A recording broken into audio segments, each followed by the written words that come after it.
ज्येष्ठराजं ब्रह्मणां ब्रह्मणस्पत आनुष्कुन्वन्नोतिभिस्सीदसादनो देवी सरस्वती वाजे भरुडाधनेवती नामपुत्र्यवतु दिवो बृहदः पर्वतादा सरस्वती जजागन्धाति शक्मान्नो वादमयति शृणोतु गुरुर्ब्रह्मा गुरुर्विष्णुर्गुरुर्देवो महेश्वरः साक्षात् परब्रह्म तस्मै श्रीगुरवे नमः आगमार्थन्तु देवानां गमनार्हन्तु राक्षसाः हरिः ओम् नमः आग्ने वच्चाविहवे आस्महि प्रजयामातनोभिर्मारथामद्विषते सोमराजन्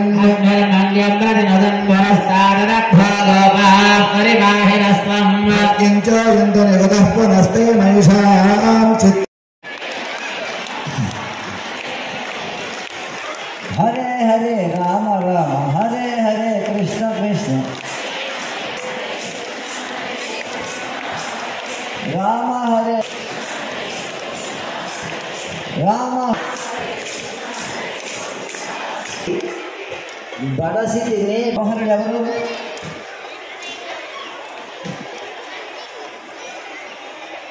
హరుడంటే ఎవరు? హరి అంటే విష్ణువు. హరుడంటే ఎవరు? ఈశ్వరుడు. ఈశ్వరుడు అంటే ఎవరు? ఈశ్వర సర్వభూతానం బ్రహ్మోధిపతి బ్రాహ్మణోధిపతి అని చెప్తారు. కానీ ఈశ్వర సర్వభూతానం భగవద్గీతలో కూడా ఒక లైన్ ఉంటుంది. ఈశ్వరుడే సర్వభూతాలకు అధిపతి. ఆ ఈశ్వరుడు ఎవరు? శంఖం పట్టుకున్నవాడా, త్రిశూలం పట్టుకున్నవాడా, ఢమరకం పట్టుకున్నవాడా, గద పట్టుకున్నవాడా, లేకపోతే హస్తం పద్మాక్షతం పట్టుకునేటువంటి వాడు ఎవరంటే సమస్తాన్ని ఎరిగినటువంటి వాళ్ళు ఎవరైతే ఉన్నారో వాడే ఈశ్వరుడు.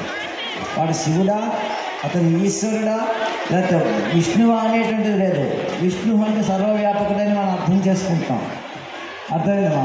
కాబట్టి జయించి వర్షాన్ని తట్టుకొని వర్షాన్ని ఒక మూల పెట్టేసి వచ్చారు. మీరు పడితే పడి నువ్వెవడు, నేను వస్తా అన్నారు. నాకు ఒక లెక్క నువ్వు అన్నారు. ఏమన్నారమ్మా? నాకు ఒక లెక్క అన్నారు. అందుకే మీకు కృష్ణుడి జననం గురించి